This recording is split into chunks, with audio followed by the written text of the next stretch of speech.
ایک شخص نے اپنے بیٹے سے ایک دفعہ وصیت کرتے ہوئے کہا کہ بیٹا، میرے مرنے کے بعد میرے پیروں میں یہ پھٹے پرانے موزے پہنا دینا، جو کہ ایک بڑی عجیب خواہش تھی اور ایسی خواہش شاید میں نے بھی کبھی نہیں سنی تھی۔ پھر آگے وہ کہنے لگا کہ میری خواہش ہے کہ مجھے قبر میں اسی طرح اتارا جائے۔ بیٹا بہت حیران ہوا اور اس نے کہا کہ ٹھیک ہے، آپ کی یہ خواہش میں پوری کروں گا۔ باپ کا مرنا تھا کہ غسل و کفن کی تیاری ہونے لگی، چنانچہ حسب وعدہ بیٹے نے عالم دین سے وصیت کا اظہار کیا، مگر عالم دین جو تھے وہ بڑے حیران ہوئے اور انہوں نے اجازت نہ دی، اور اجازت نہ دیتے ہوئے فرمایا کہ ہمارے دین میں میت کو صرف کفن پہنانے کی اجازت ہے بیٹا،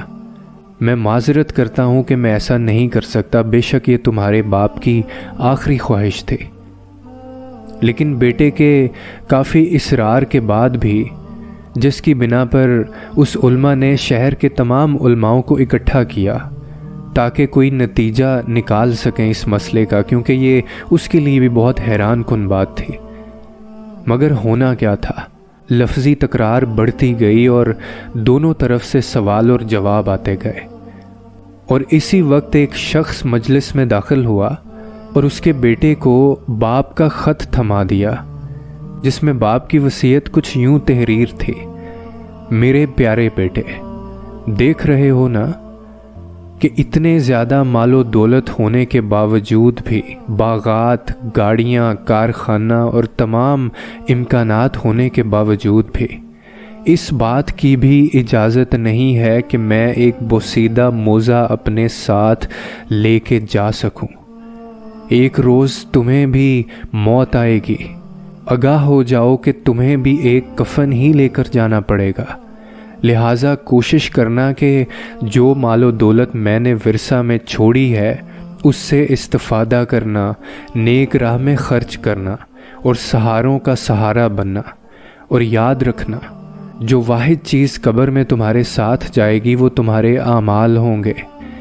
تم نے کتنی کوشش کی کہ تم میری آخری خواہش پہ یہ ایک بوسیدہ موزہ مجھے ساتھ لے جانے دو، لیکن اس کی بھی اجازت مجھے نہیں دی گئی۔ اس لڑکے نے خط کو اسی طرح اپنے جیب میں رکھا اور رونے لگا۔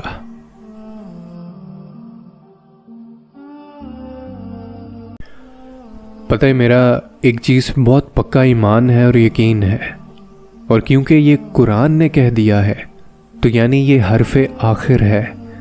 کہ اگر برائی کا جواب اچھائی سے دیا جائے تو ایسا ضرور ہوگا کہ برائی اچھائی میں بدل دی جائے گی۔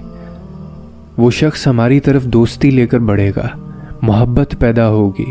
لیکن ہمارا مسئلہ یہ ہے کہ ہم اپنے تجربات پر زیادہ یقین رکھتے ہیں۔ ہم نے کسی کے ساتھ برائی کے بدلے اچھائی کی اور وہ ہمارے ساتھ پھر بھی برا ہی رہا،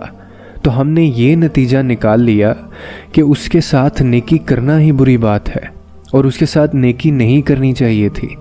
جبکہ اچھائی ایک مستقل عمل کا نام ہے۔ جیسے ایک بیج جس طرح سے بویا جائے، پھر اس کی جڑ نکلتی ہے، پھر اس کا تنا نکلتا ہے اور پھر پھل دیتا ہے،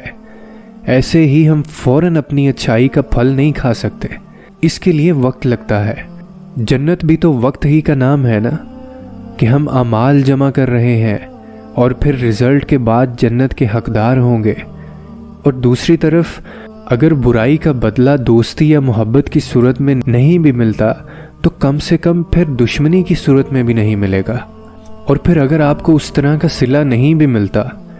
تو کیا آپ جانتے ہیں کہ اللہ کے در پہ آپ کا کیا مقام ہوگا؟